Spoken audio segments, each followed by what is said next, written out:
Let me show you something really quick. Here's a platform that I've made. Simple, isn't it? Now let me show you how it's rendered. Yeah, it's a pretty big difference, isn't it? But it wasn't always like this. Allow me to break it down.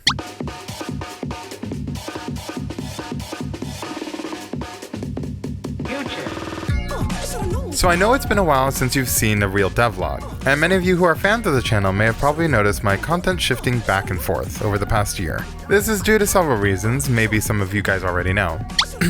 But for those who don't know, hi, I'm Bane, a graphics and visual effects designer for my own fan game known as Sonic Momentum, a creative take on Sonic's gameplay style that utilizes the aesthetic of Sonic Advance and the Sonic Rush series to promote a more handheld experience. At least, that's the objective. But for this year, I know that many of you have noticed that there is some kind of regression that's been going on with the game, which has led to some pretty heavy opinions from the Sonic community. And I can definitely see this kind of perception on a surface level, especially since the game used to look like this, and now it just looks like this. But there's a lot going on in the background that it's time for you guys to know about. So, full transparency.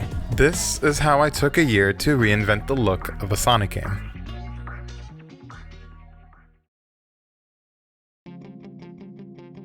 When I first released Sonic Momentum, it was just meant to be a passion project that was made for fun, and was based around circumventing the issues that was going on with 2D Sonic at the time. I didn't know that people were going to actually find it fun, or even give it any attention. But this mere hobby turned into more ambition, more creativity, and is what basically started this YouTube channel, which enabled me to meet some pretty amazing game developers and even allow me to flex my own opinions through the process. It was a lot. And on the other side of the same coin, there's a lot more opinions, there's a lot of attention, there's a lot of expectations. And of course, I may have not met the mark on a lot of things. If there's one thing that all of us can agree on, is that we can sum up the issue as there's just too much going on. And personally, that's always been my struggle. Throw everything at once, deal with everything at once, and eventually something will stick and everything will be fine. Yeah, it's unrealistic.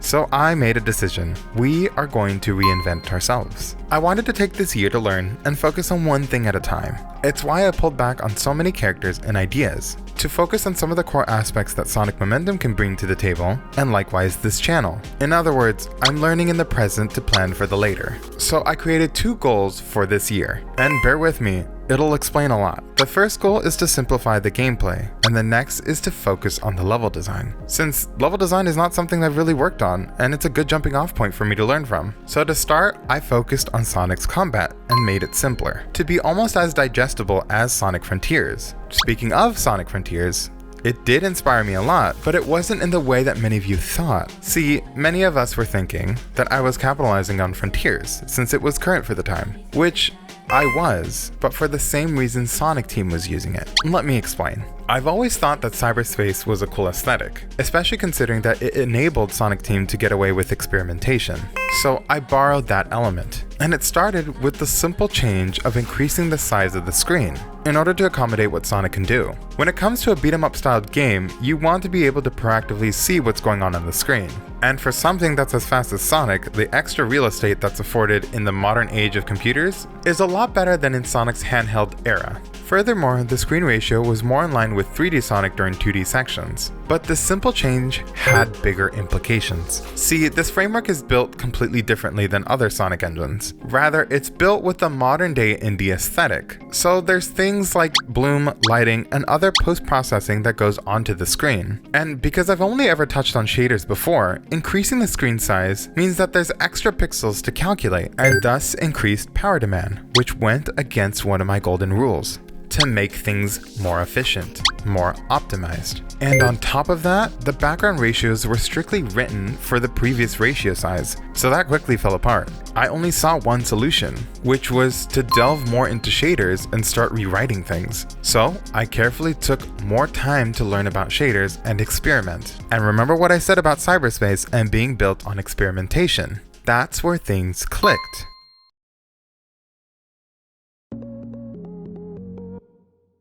Cyberspace was a perfect excuse to learn about shaders and test variables, all while exploring level design. It was the key to to everything for me. So, although on the surface things may seem very simple, the code running this visual effects of the level is relatively complex, and has enabled me to create more levels quickly since I'm using a completely new technique that's actually based on 3D texturing. See, traditionally the classic games were built off of tile sets that were coupled together in different ways to create stages, and the tiling of these graphics are actually a big aspect of time consumption, especially when it comes to using an older program like Bane'Studio 1, which is what the Momentum framework is built off of. Now, for those who don't know, the tiling in this version is rather unintuitive. So the alternative that I use now, mind you, that works for my case, is that I instead project the texture onto solid objects based on the screen coordinates. As an example, I use this kind of cyberspace-esque texture to test things with. It gets repeated across the screen and moved as the player moves. And then I just import some on-screen map data of the stage's blocks through the shader, which just reads the texture onto those specific blocks. I can even utilize specific colors to read whether the block is in the foreground or background.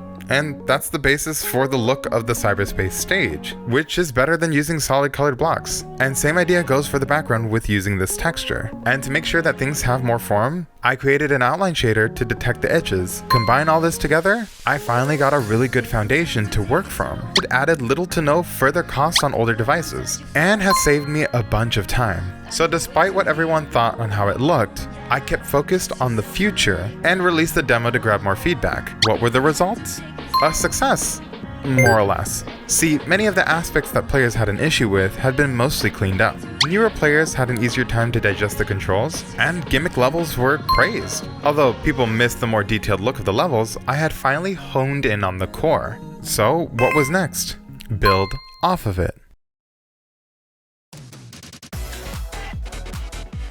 Now that the framework has been reinvented to be more future-proof, I can finally use more of what I've learned. I finally have an understanding to be able to add more detail, like more dynamic auto tiling, and dynamic edge shading to simulate different lighting angles without having to do much work. And the best part about all this, it again is optimized to run on lower-end PCs, including on what could be mobile devices. But wait, before we jump to conclusions, no, I'm not making Sonic Momentum for mobile as of right now. What I'm saying is that I'm future-proofing the development of this engine to work on mobile, whether it's for Sonic Momentum in the future or another more self-made project that could be using the Sonic Momentum engine as a basis for a new title. Who knows? As of right now, in terms of a roadmap for what's to come, let me break it down for you. The next iteration will contain a graphical update to all of the levels alongside adding Tails as another character. Right now, I'm just developing some final details, such as a foliage shader to be able to animate grass. As for the channel, I will still be covering Sonic content, like news and some development tutorials sprinkled in. Fangame content, however, will be mostly relegated to YouTube Shorts instead, as my main focus is to offer opinions and strategies on game development. So yes, although 2023 has seemed to be more of a stagnant year for me, it was much needed for the reinvention of what's to come in the upcoming year. And I'm glad that I'm finally able to talk about this with you guys, since yeah, I did notice I've left you guys in the dark about a lot of things. With that said, as usual, if you don't want to be left in the dark, subscribe to keep up with all this momentum. It only takes about 2 seconds for this absolutely free and valuable content. And like always, you can change your mind at any time. Mr. Bane out.